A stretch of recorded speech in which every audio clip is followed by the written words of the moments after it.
राष्ट्रीय कार्यकारिणी की बैठक में प्रधानमंत्री का संबोधन, राजनीतिक प्रस्ताव पेश। प्रधानमंत्री कल डिजिटल इंडिया वीक का करेंगे शुभारंभ। द्रौपदी मुर्मू प्रचार के सिलसिले में कल आएंगी रांची। जल शक्ति और जनजातीय मामलों के केंद्रीय राज्य मंत्री विशेश्वर टुडू का आगमन आज, कल गढ़वा दौरा।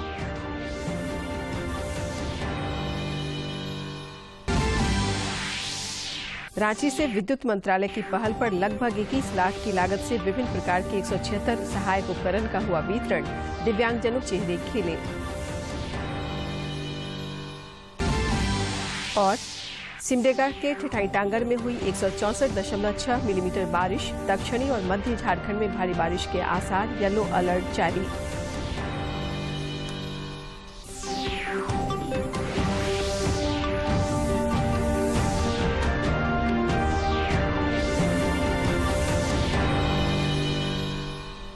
नमस्कार, खबरें झारखंड में आपका स्वागत है। मैं हूं शीला और अब समाचार विस्तार से। हैदराबाद में भाजपा राष्ट्रीय कार्यकारिणी की 2 दिवसीय बैठक हुई, जिसमें प्रधानमंत्री नरेंद्र मोदी समेत देश प्रदेश के अनेक नेताओं ने शिरकत की। समापन सत्र को प्रधानमंत्री ने भी संबोधित किया। बैठक के दूसरे दिन राजनीतिक प्रस्ताव भी पेश हुआ। कार्यसमिति ने तेलंगाना की स्थिति पर चिंता जताई और मौजूदा राज्य सरकार को विफल बताया।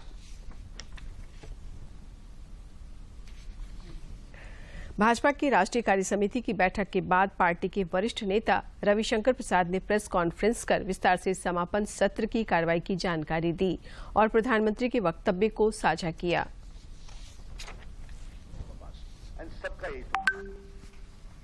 सुबह से शाम तक दलित बस्ती में जाना, युवकों के कार्यक्रम में जाना, महिला मोर्चा के कार्यक्रम में जाना, उसके बाद जो जनसंघ के समय के कार्यकर्ता हैं, बूढ़े हो गए हैं, उनके परिवार में मिलना, मीडिया से बात करना, फिर इंटेलेक्चुअल्स, डॉक्टर्स, प्रोफेसर्स से मिलना, सीएस से, व्यापारियों से मिलना, और सबसे बड़ी बात कि ये भारत का अमृत काल है आजादी का, तो वहां के हिस्टोरिकल मॉन्यूमेंट्स पे भी विजिट करना।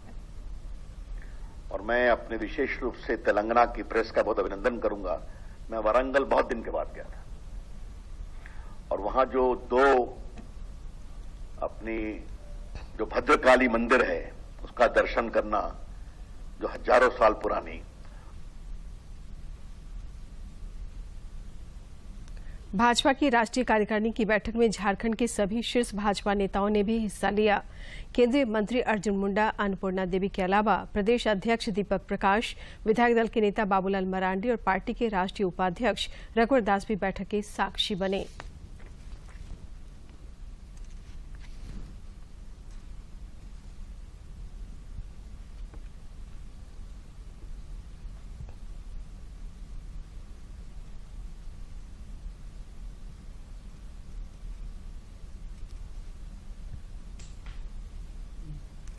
प्रधानमंत्री नरेंद्र मोदी कल गुजरात के गांधीनगर में डिजिटल इंडिया सप्ताह का उद्घाटन करेंगे। इस कार्यक्रम के दौरान वे डिजिटल कदमों की शुरुआत करेंगे। वे कल आंध्र प्रदेश के भीमावरम में जाने-माने स्वतंत्रता सेनानी अल्लूरी सीताराम राजू की 125वीं जयंती से संबंधित समारोह का उद्घाटन करेंगे।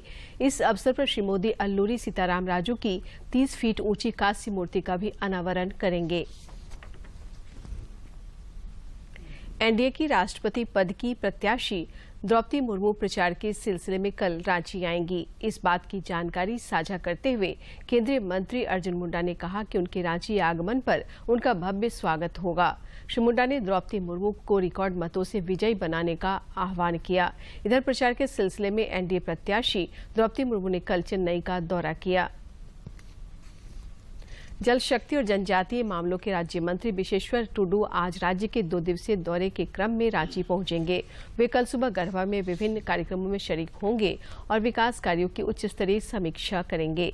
5 जुलाई को वे रांची से दिल्ली के लिए रवाना होंगे। केंद्रीय राज्य मंत्री के दौरे को लेकर रांची और गढ़वा में आवश्यक प्रशासनिक तैयारियां पूरी कर ली गई है। झारखंड समेत देश भर में पिछले कुछ दिनों से कोरोना संक्रमण का दायरा फिर से बढ़ता जा रहा है। देश में पिछले 24 घंटे में कोरोना वायरस संक्रमण के 16,103 नए मामले सामने आए हैं, जबकि इस दौरान 13,929 लोग स्वस्थ भी हुए हैं। देश में फिलहाल कोरोना के 1,11,711 सक्रिय मामले शेष हैं। इधर झारखंड में भी कोरोना के दैनिक और सक्रिय मामलों में लगातार इजाफा होता जा रहा है। पिछले 24 घंटे के दौरान 62 नए संक्रमितों की पुष्टि हुई, जबकि 65 कोरोना वीरों ने इस बीमारी को हराकर जिंदगी की जंग जीती है। राज्य में फिलहाल कोरोना के 327 सक्रिय मामले शेष हैं, जबकि रिकवरी रेट 98.70% हो गई है।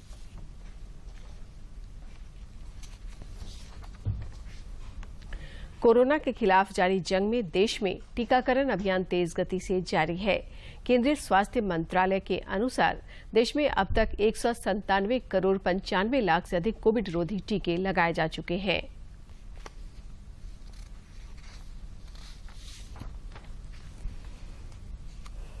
विद्युत मंत्रालय के अधीन रूरल इलेक्ट्रिफिकेशन कॉरपोरेशन लिमिटेड और REC फाउंडेशन के संयुक्त तत्वावधान में आज रांची के कांके प्रखंड मुख्यालय में शिविर आयोजित कर दिव्यांगजनों को लगभग 21 लाख की लागत के विभिन्न प्रकार के 176 सहायक उपकरण निःशुल्क प्रदान किए गए। बैटरी चालित ट्राईसाइकिल, वॉकिंग स्टिक, व्हीलचेयर और सुनने वाली मशीन सहित अन्य उपकरण पाकर दिव्यांगजनों के चेहरे खिल उठे। इस अवसर पर रांची सांसद संजय सेठ और कांके विधायक समरीलाल सहित कई पदाधिकारी और कार्यकर्ता मौजूद थे। आगामी 12 जुलाई को प्रधानमंत्री नरेंद्र मोदी देवघर के अंतर्राष्ट्रीय हवाई अड्डे का उद्घाटन करने के साथ ही गोड्डा में भी कई योजनाओं का वर्चुअल तरीके से उद्घाटन करेंगे। प्रधानमंत्री नरेंद्र मोदी आगामी 12 जुलाई को संथाल परगना को कई सौगात देंगे। गोड्डा सांसद निशिकांत दुबे ने बताया कि गोड्डा में महानगरों की तर्ज पर प्रत्येक घर में पाइपलाइन से गैस पहुंचेगी। उन्होंने बताया कि HPCL को इसका टेंडर दे दिया गया है। श्री दुबे ने कहा कि गोड्डा में जल्द ही 57 करोड़ रुपए की लागत से कोचिंग यार्ड खुलने वाला है। इसके बाद गोड्डा में डबल लाइन रेलवे लाइन का कार्य शुरू हो जाएगा। 12 जुलाई को यहाँ से जो आम जनता जाना चाहती है, जिनको सुविधा है, ट्रेन से सुविधा होगी, यहाँ से बस चलती है, बस से सुविधा होगी। इसके अलावा भी किस तरह से जाएंगे उसके बारे में हम लोग यहाँ बैठे हुए हैं। 2-3 चीजें हैं कि गोड्डा लोकसभा में पहली बार 1947 के बाद किसी प्रधानमंत्री का किसी योजना के शिलान्यास और उद्घाटन के लिए दौरा है। 1947 से लेकर आज तक 75 साल में इस पूरे लोकसभा में आज तक किसी प्रधानमंत्री का दौरा जो है शिलान्यास और उद्घाटन के निमित्त नहीं। गोड्डा सांसद ने बताया कि हंसडीहा से महागामा 4 लेन सड़क का टेंडर हो गया है, जो अंतर्राष्ट्रीय स्तर का बनेगा। प्रधानमंत्री इसका भी शिलान्यास करेंगे। उन्होंने लोगों से प्रधानमंत्री के देवघर में आयोजित होने वाले कार्यक्रम का गवाह बनने की अपील भी की। भारतीय जनता पार्टी जो है उनका स्वागत का कार्यक्रम देवघर कॉलेज में रखी हुई है। वो भारतीय जनता पार्टी का शुद्ध कार्यक्रम है।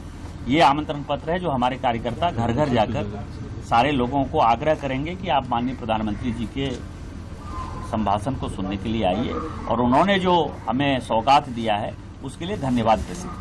निश्चित रूप से 12 जुलाई की तारीख संथाल परगना और बाबा नगरी देवघर के लिए ऐतिहासिक होने वाला है, जब इस क्षेत्र के विकास को नया आयाम मिलेगा। गोड्डा से रंजन कुमार की रिपोर्ट। राजधानी रांची में आज भाजपा रांची ग्रामीण जिला कार्यसमिति की बैठक हुई, जिसमें सांसद संजय सेठ और अन्य नेता शामिल हुए। इस दौरान वक्ताओं ने कार्यकर्ताओं से केंद्र प्रायोजित योजनाओं का प्रचार प्रसार करने और प्रधानमंत्री नरेंद्र मोदी के जनहित में किए गए कार्यों को जन जन तक पहुंचाने का आह्वान किया।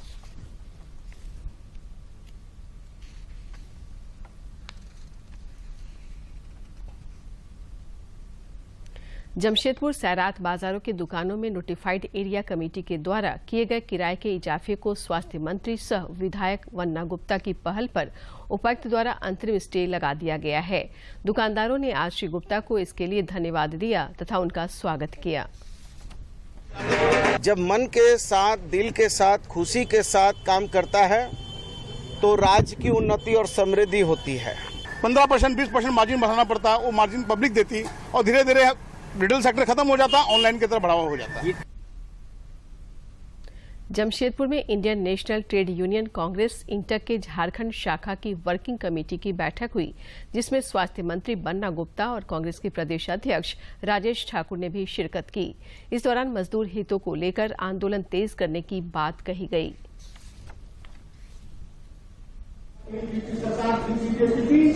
उन लोगों ने तो एक विभाग मजदूरों को आज हक दिलाने के लिए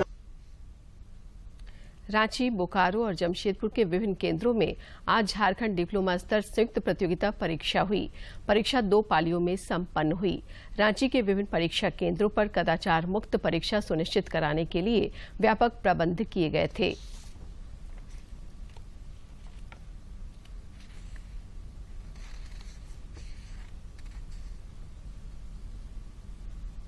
पलामू में हाईटेंशन तार टूटकर गिरने से बड़ा हादसा हुआ है, जिसमें आधा दर्जन मवेशियों की मौत हो गई। नीलांबर पीताम्बरपुर थाना क्षेत्र के झाबर गांव में हुई इस घटना के बाद पशुपालकों को काफी आर्थिक नुकसान पहुंचा है। झारखंड के दक्षिणी इलाकों और आसपास के क्षेत्रों में चक्रवात का प्रवाह बना हुआ है, जिस कारण कुछ इलाकों में जोरदार बारिश हुई है।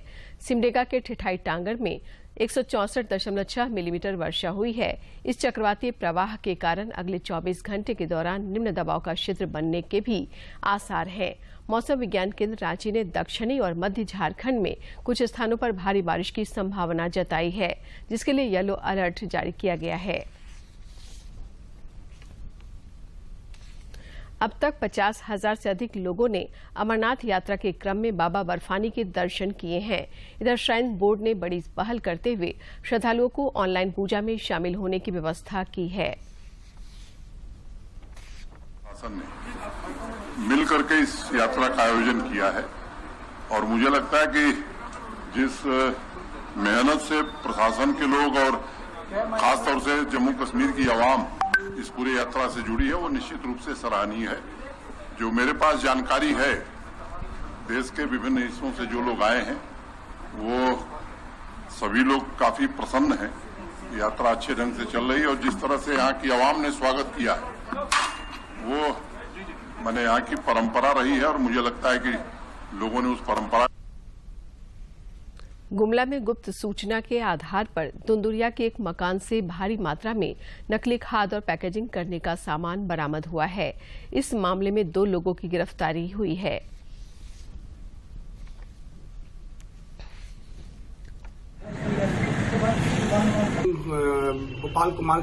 गोपाल साहू के निशानदेही पर उनके 2 अन्य गोदामों में भी भारी मात्रा में नकली खाद बरामद की गई है, जिसमें कृषि जिला पदाधिकारी द्वारा उस जगह को सील किया गया है।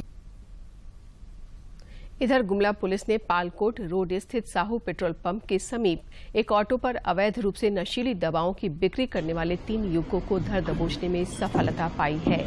इनके पास से दवाएं भी बरामद की गई है। सूचना मिली कि पालकोट रोड में स्थित साहू पेट्रोल पंप के पास कुछ लोग नशीली दवा बेच रहे हैं, जिससे नौजवानों का भविष्य खराब हो रहा है। इस सूचना पर हमारे थाना के कोहनी मोहम्मद मोजम्मिल और सशस्त्र बल के साथ वहां पहुंचे तो वहां लगी एक टेम्पो JH07 के 7384 में से निकलकर 3 लड़के भागने लगे, जिसमें खदेड़ा गया, जिसमें 2 लड़के पकड़े गए। भारतीय महिला ट्रैक एथलीट पारुल चौधरी ने अमेरिका के लॉस एंजल्स में आयोजित प्रतियोगिता में 3000 मीटर दौड़ में एक नया राष्ट्रीय रिकॉर्ड अपने नाम किया है। पारुल ने ये दौड़ 8 मिनट और 57.19 सेकेंड में खत्म किया। केंद्रीय खेल मंत्री अनुराग ठाकुर ने इस उपलब्धि के लिए उन्हें बधाई दी है। पुराने रिकॉर्ड तोड़ने और यूएस सनसेट टूर LA में 3000 मीटर में 8 मिनट 57.19 सेकंड का नया राष्ट्रीय रिकॉर्ड बनाने के लिए पारुल चौधरी को बधाई। जमशेदपुर में डायन प्रतिषेध अधिनियम की 22वीं वर्षगांठ पर विशेष परिचर्चा आयोजित हुई, जिसमें मुख्य अतिथि के रूप में पद्मश्री छुटनी महतो ने भी शिरकत की। जमशेदपुर में विशेष परिचर्चा के दौरान वक्ताओं ने डायन कुप्रथा के उन्मूलन के लिए अंधविश्वास की समाप्ति पर बल दिया। डायन कुप्रथा के खिलाफ लंबी लड़ाई लड़ने वाली पद्मश्री छुटनी महतो ने कहा कि डायन से संबंधित कई मामले जमीन संपत्ति से जुड़े होते हैं या ये अंधविश्वास की वजह से होता है। उन्होंने डायन कुप्रथा का नाश करने के लिए अंधविश्वास हटाने और रोजगार को बढ़ाने का सुझाव दिया। हमारे साथ जो घटना हुआ वो किसी को नहीं होना चाहिए, इसीलिए हम लड़ाई लड़ रहे हैं। और ऐसे ही हम कोई कह दिया हम चल दिया, ऐसे नहीं, हम पूरा छानबीन कर लेते हैं ये क्या कारण से डायन कहा है और क्या कारण से ऐसा हो रहा है, ताकि हमारा यही है ताकि उसको डायन कह के बलि ना चढ़ाए। पद्मश्री छुटनी महतो ने सामाजिक कुप्रथाओं के खिलाफ सामूहिक संघर्ष को जरूरी मानते हुए बताया कि उन्होंने साल 2002 से लेकर अब तक 175 पीड़ित को इंसाफ दिलाया है और डायन कुप्रथा के खिलाफ उनकी मुहिम अनवरत जारी है। मैं तो अकेला हूँ। आज 2002 से लेके अब 2022 तक 175 पीड़िता को हम जिंदा रखे हैं, अपना अपना घर में है। अब वो लोग को कोई नहीं कह रहा है। अब हमारा ये ऑफिस का माध्यम से वो लोग उनका लिखा पढ़ी का साथ हम कर देते हैं। इस अवसर पर फ्री लीगल एड कमेटी के अध्यक्ष प्रेमचंद ने भी इस कुप्रथा के खिलाफ अपने अनुभव साझा किए। उन्होंने कहा कि अंधविश्वास के आधार पर कई लोग अपना स्वार्थ तथा हित साधते हैं। महिला को अशोभनीय और निंदनीय ढंग से प्रताड़ित करना एक अपराध है, जिसकी रोकथाम के लिए सरकारों को सख्ती दिखानी चाहिए। डायन प्रथा प्रतिषेध अधिनियम प्रवेश किया है, कई साल हो गए बने हुए।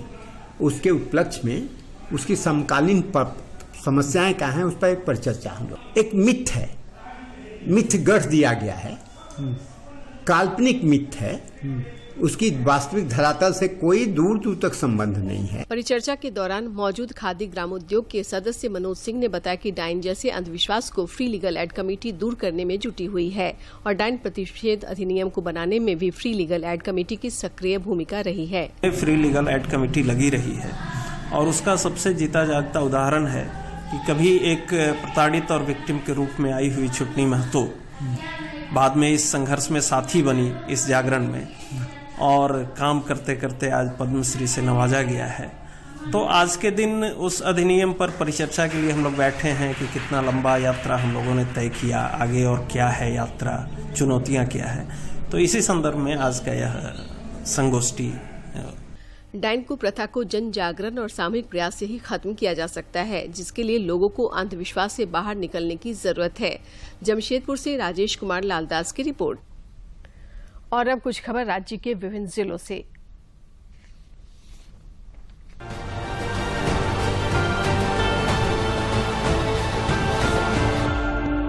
कृषि मंत्री बादल ने आज सुबह देवघर जिला अंतर्गत सारमा भंडारो पंचायत भवन में लोगों से मुलाकात की और उनकी समस्याओं को सुनकर समाधान का भरोसा दिलाया।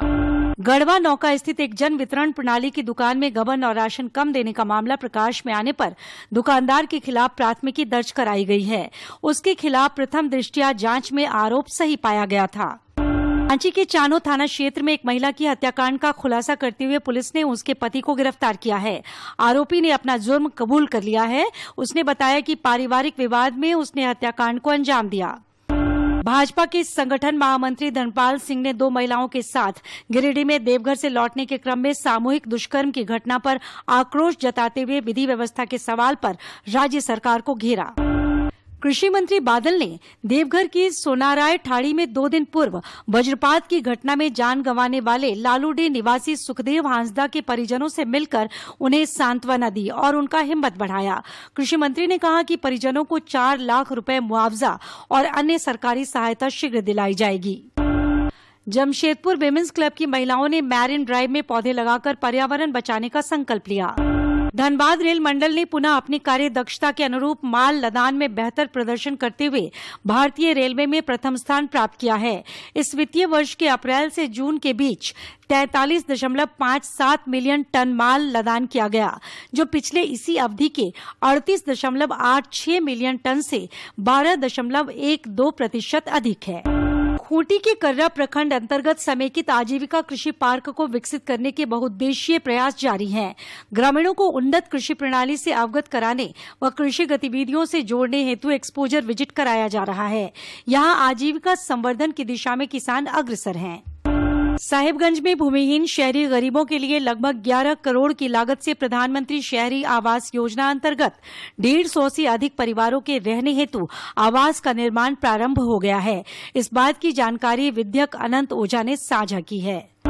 देवघर पुलिस आम लोगों से बेहतर तालमेल स्थापित करने के लिए लगातार पुलिस पब्लिक जनसभा का आयोजन कर रही है।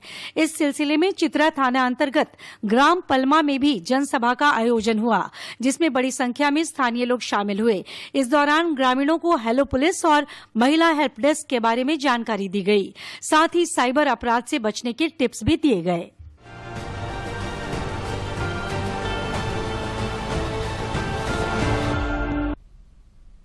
स्वच्छ सागर सुरक्षित सागर के संदेश के साथ देश के 75 समुद्री तटों पर आज से बड़ा सफाई अभियान शुरू हो रहा है।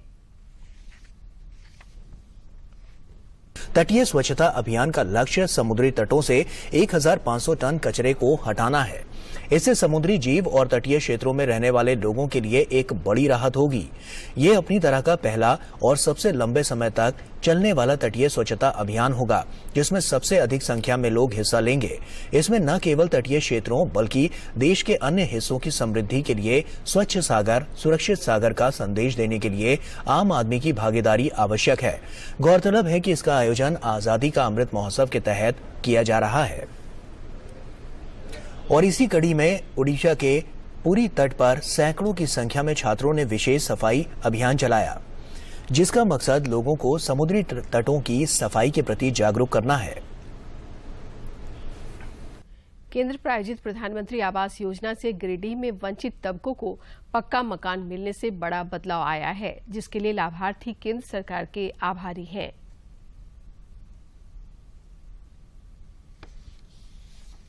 गिरिडीह नगर निगम के पांडेडी मोहल्ला की रेणु देवी और ममता की जिंदगी में प्रधानमंत्री आवास योजना ने नया उजाला लाने का काम किया है। मिट्टी के मकान में रहने वाली ये महिलाएं पक्का आशियाना बनने से बेहद खुश हैं। वे गुजरे समय की मुश्किलों को याद करते हुए भावुक हो जाती हैं।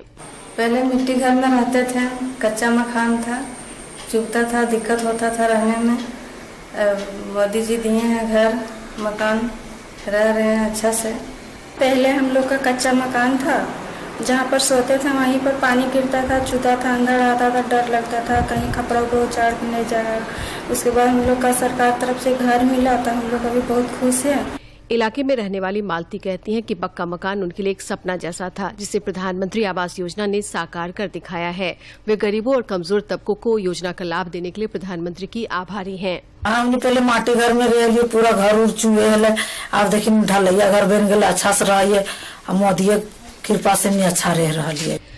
कच्चा मकान में रहना सचमुच में काफी कष्टदायक है, क्योंकि मौसम की मार कच्चे मकान में रहने वालों को ज्यादा झेलनी पड़ती है। अब जबकि केंद्र सरकार की संवेदनशीलता और प्रधानमंत्री आवास योजना से पूरे देश की तस्वीर बदल रही है, कच्चे मकान भी इतिहास बनते जा रहे हैं। गिरिडीह से रमेश प्रभाकर की रिपोर्ट। और आइए अब देखते हैं स्वतंत्रता संग्राम में कितना खास है आज का दिन।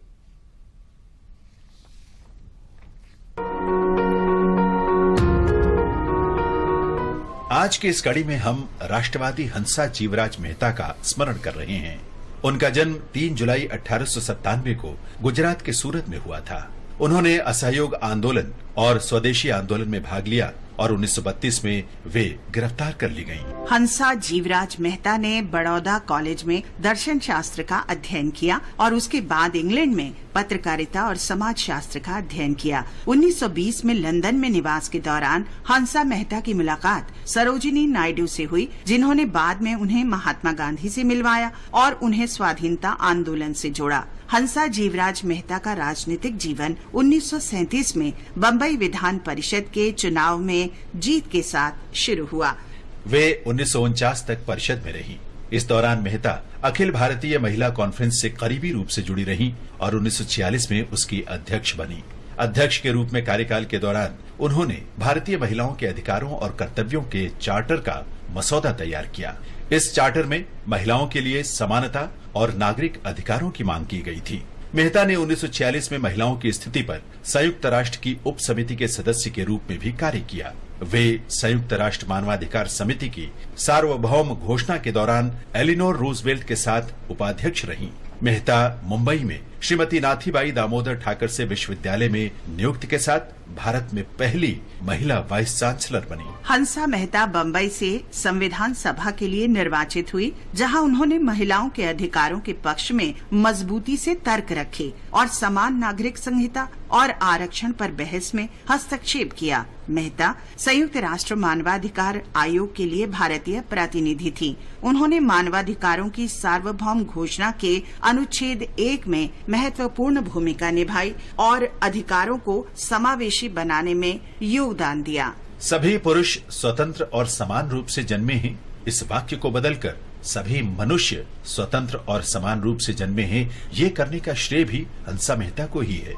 भारत सरकार ने 1959 में हंसा जीवराज मेहता को पद्म भूषण से सम्मानित किया। 4 अप्रैल 1995 को उनका निधन हो गया। हम राष्ट्रवादी मौलाना हबीबुर रहमान लुधियानवी का भी आज स्मरण कर रहे हैं। उनका जन्म 3 जुलाई 1892 को पंजाब के लुधियाना में हुआ था। उन्होंने खिलाफत आंदोलन और असहयोग आंदोलन में भाग लिया। अपने भाषण में लोगों को अंग्रेजों के विरुद्ध खड़े करने के लिए प्रेरित करने के आरोप में उन्हें गिरफ्तार कर लिया गया। हबीब को कई बार जेल जाना पड़ा और उन्होंने लगभग 14 वर्ष देश की विभिन्न जेलों में बिताए।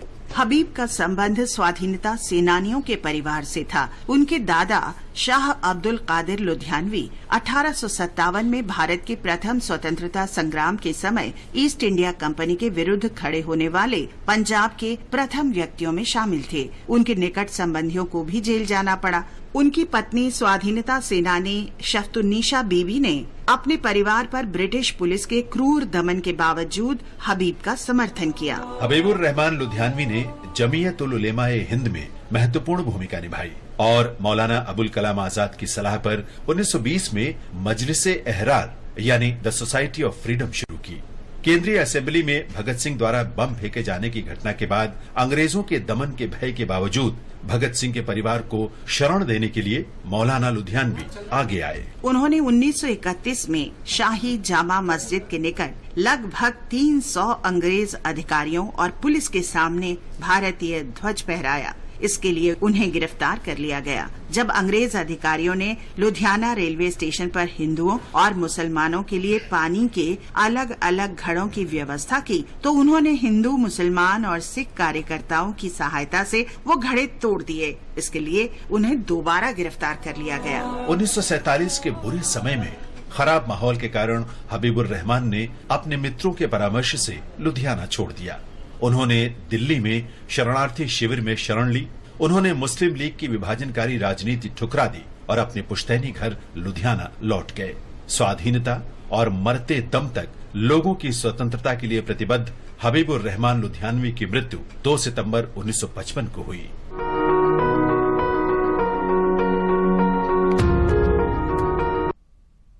शिक्षा के साथ कला को रोजगार और व्यवसाय से जोड़कर बढ़ावा देने के उद्देश्य से खूंटी बिरसा महाविद्यालय के ऑडिटोरियम में सैकड़ों विद्यार्थियों को फिल्म मेकिंग की जानकारी दी गई।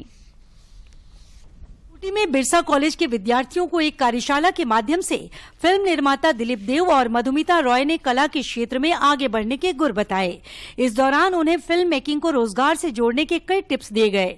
विद्यार्थियों को यूट्यूब फिल्म मेकिंग के तरीके भी बताए। एक फिल्म इंडस्ट्री की डेवलप करने की दिशा में जाएंगे, क्योंकि ये फिल्म इंडस्ट्री जो है वो फिल्म इंडस्ट्री सिर्फ एंटरटेनमेंट नहीं है। ये फिल्म इंडस्ट्री किसी राज्य का, किसी देश का समुचित विकास है, छोटे से इंडस्ट्री से लेकर बड़े इंडस्ट्री तक, क्योंकि इसमें हर किसी की जरूरत। महाविद्यालय की प्राचार्य डॉक्टर जे किडो की अगुवाई में आयोजित इस कार्यशाला के दौरान कई विद्यार्थियों ने फिल्म निर्माण की प्रारंभिक जानकारियां हासिल की और यूट्यूब फिल्म निर्माण और कला के क्षेत्र में रुचि दिखाई।